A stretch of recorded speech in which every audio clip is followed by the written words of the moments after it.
we are in the economy today, this is a very fear-driven economy at the moment. People are afraid to spend money. So when you go out in your selling world, there are going to be things that you have to do that are different than what we did 2 and 3 years ago. When the economy is good, salespeople start to say to themselves, oh, look at me, I'm so great. When people have money, it's easy for them to give money. When corporations have cash reserves, it's easy for corporations to want to spend money. But suddenly, when no one is spending money and the economy goes down, things change. What's happened in the last 10 years for salespeople, we've had it kind of easy, right? The economy's been going up. We all had a false sense of how much money our house was worth, maybe how much money our stocks were worth. And so this is what it's like, because our egos kind of take over. We look in the mirror every day, we pat ourselves on the back, we kiss our brains, and we say, oh, I'm so good at selling. And then what happens when the economy falls? Here's what happens. We wake up every day and we look in the mirror and we go, oh, I suck.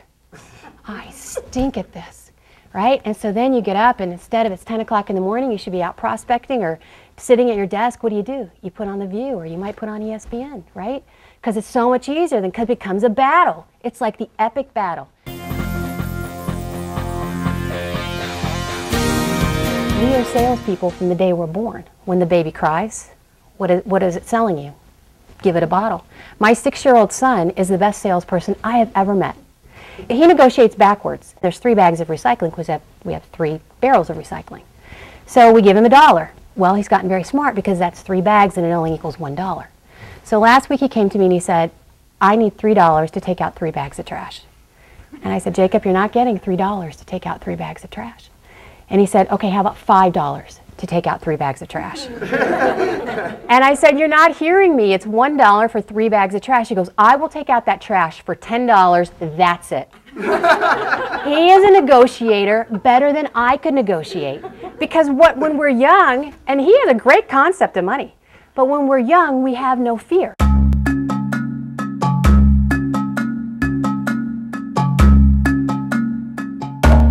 Called the herd mentality. Has anybody ever heard of that? What happened in 2000? I'll tell you, when I was a stockbroker in 2000, I never understood technology stocks. You would look at the earnings of some of these companies and you would look at the price of the stock and they never made sense. But I bet you every day for 18 months, I had a client call me up and wanted to know what the hot technology stock was, why I wasn't investing more in those in their portfolio, and on and on and on. Why?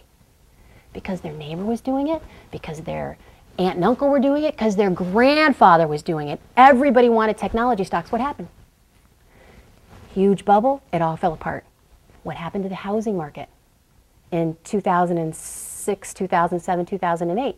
My house, I'm very fortunate, my house is almost paid for. But if you told someone that 3 years ago, they thought you were crazy.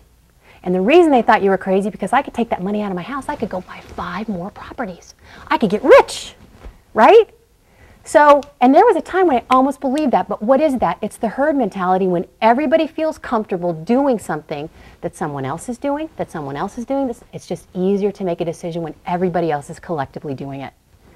So, then what happened to the housing market? It all fell apart. Ever gone on the internet and you've ever wanted to buy something? Oftentimes you'll see this really long page. We call it a sales page, where it'll tell you what the product is, maybe there's a picture, tell you a little more about the product, then you see in these big bold blocks, testimonial, testimonial, testimonial, testimonial, then it goes down a little more, tell you some more stuff, then testimonial, testimonial. Why is that? They're building a herd. They're trying to make themselves credible. The more credible you can make whatever it is you sell, the better off you are.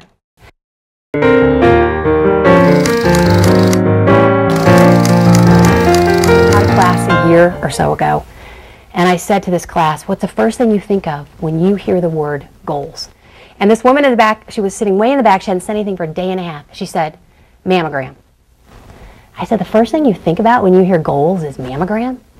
She said, yes, it's painful and it's once a year. So in her mind, she writes goals, I guess, on January the 1st, never looks at them again, doesn't even like doing it. That's not what we do with goals. Think of goals like a GPS system. When you write your goals, you need to have how much money do I want to make a year? How many people do I need to see to get there? Define the difference between a lead and a prospect. A prospect is somebody who may or may not buy. A lead is someone you know that has money that's going to buy. And then work your way down. How many networking groups do I need to go to get that number of prospects, to get that number of leads, to get that revenue goal? How many emails do I need to send out? How many trade shows? All those things, however you're going to meet people, you need to put that in a goal sheet. And you need to keep that goal sheet with you every single day. Because it's like GPS. As soon as you turn it off in a salesperson's car, like I was in outside sales, as soon as you turn that GPS off, we don't know where we're going.